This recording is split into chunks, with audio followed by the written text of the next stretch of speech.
Saat lagi asik-asiknya main lempar tangkap bareng si Heli, tiba-tiba matamu mendeteksi benda jatuh dari langit. Sinarnya berkilauan dan ekor panjangnya menyertai di belakang. Lama-lama, lajunya makin ngebut dan tentunya makin mendekatimu. Kamu langsung refleks menggendong Heli untuk mengajaknya masuk. Tapi emang dasar bandel, ia malah meronta sambil menggeram. Saat matamu kembali tertuju ke langit, UFO yang bersinar itu terus melesat ke arahmu. Bentuknya makin terlihat mirip bola. Waduh, gawat nih. Kamu langsung berlarian di halaman belakang rumahmu untuk menangkap si Heli. Tapi anabulmu malah ngira kamu lagi mengajaknya bermain-main. Ia malah makin menjadi dan terus berlari menjauhimu.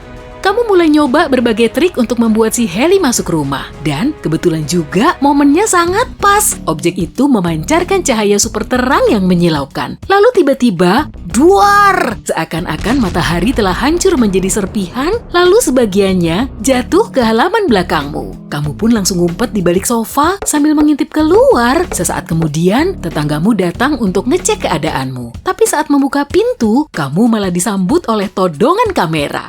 Setelah mengatur emosi, kamu menuju ke halaman belakang yang sudah dikerumuni banyak orang. Langkahmu tertuju ke objek itu dan tubuhmu langsung bisa merasakan hawa hangatnya. Benda mirip batu sebesar satu kepalan tangan tergeletak di atas tanah, meninggalkan bekas kawah mini di sekitarnya. Kamu pun mulai mengamati objek langit ini dari angle yang paling pas. Menurut buku yang kamu baca, kita nggak boleh megang meteorit yang mendarat di belakang rumah kita.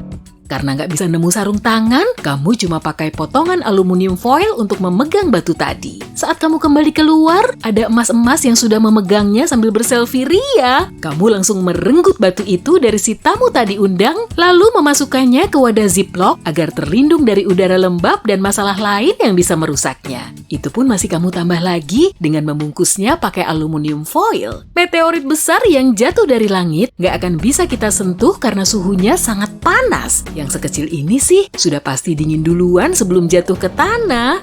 Jangan pegang meteorit dengan tangan kosong karena minyak dan mikrob di kulitmu bisa merusak permukaannya. Pokoknya jangan main-main lah dengan objek apapun yang jatuh dari luar angkasa. Kamu pun langsung mengamankan batu itu dan meminta mereka untuk membubarkan diri.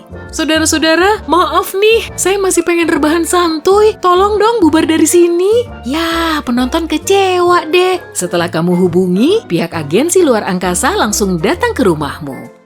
Beberapa hari kemudian, badai besar menerjang kotamu dan menumbangkan papan iklan di sisi jalan. Tak lama kemudian, listrik di tempatmu padam. Bagus! Tapi setelah badainya reda, kamu langsung mengambil kotak perkakasmu untuk memperbaiki listrik yang rusak.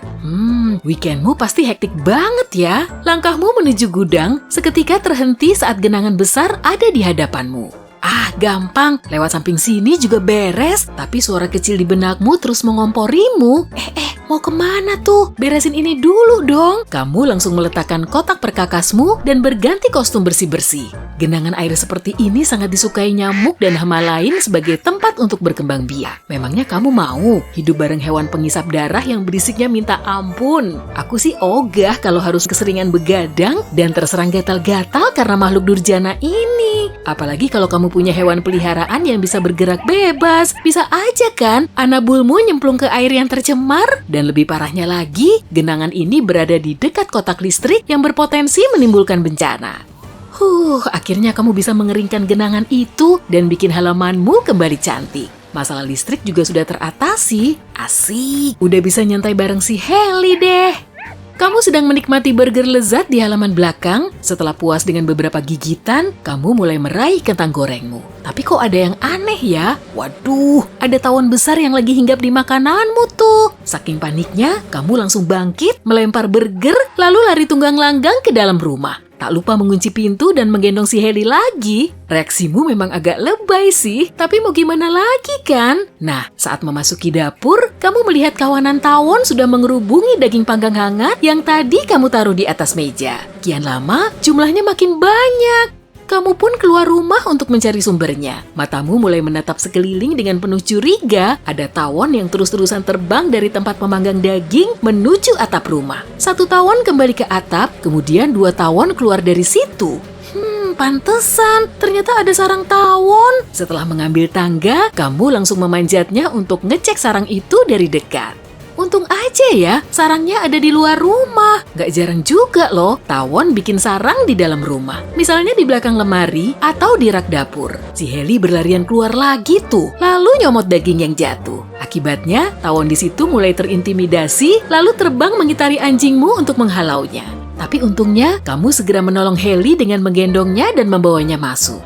Biasanya, tawon gak akan menyengat kita kalau memang gak terintimidasi. Gak seperti lebah madu, tawon bisa menggunakan sengatnya sampai berkali-kali. Tapi hewan ini juga membantu kita mengendalikan populasi serangga lain loh. Selain itu, tawon sangat jarang dimangsa oleh hewan lain. Makanya, para petani membebaskan sejumlah tawon untuk menjaga lahan mereka. Kawanan tawon ini sudah berhasil menguasai pemanggangmu, plus bikin kamu takut keluar rumah. Teman-temannya semakin banyak berterbangan ke situ untuk ikut berpesta pora. Yah, Heli jadi ngambek tuh gara-gara kejadian hari ini. Oke, sebaiknya hubungi instansi pengendali hama, biar mereka bisa mindahin sarang tawon itu ke tempat lain. Jangan coba-coba mindahin sendiri loh ya, terlalu riskan. Ya udahlah, nggak apa-apa. Lagian kamu masih bisa masak daging lain tanpa perlu diusik tawon, tapi nyamuknya masih ada di situ. Keesokan harinya, kamu nyantui lagi di halaman sambil bermain-main dengan si Heli. Tapi kali ini anjingmu terusik oleh suara berisik yang bersumber dari balik semak-semak. Karena penasaran, ia langsung menghampiri sumber bunyi tersebut dan mulai menggali. Kamu menyusulnya untuk ngecek. Wah, rupanya ada anak anjing imut tuh. Saking kagumnya, kamu mulai mengamatinya dari dekat. Itu sih bukan anak anjing biasa. Warna bulunya agak jingga dan telinganya runcing.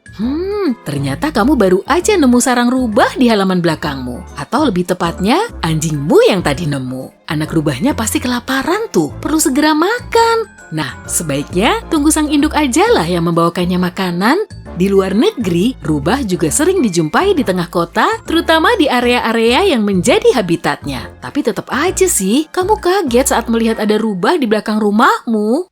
Total ada 7 anak rubah yang semuanya terlihat sehat. Dari ke-7 anakan ini, ada yang suka bermain, ada juga yang malu-malu dan seneng ngumpet. Sejumlah hewan bisa sangat protektif terhadap anak-anaknya. Jadi sebaiknya jangan ikut campur dulu, oke? Segera bawa anjingmu pergi dari situ, karena induk rubah bisa menganggapnya sebagai ancaman. Dan endingnya bisa sangat berabe.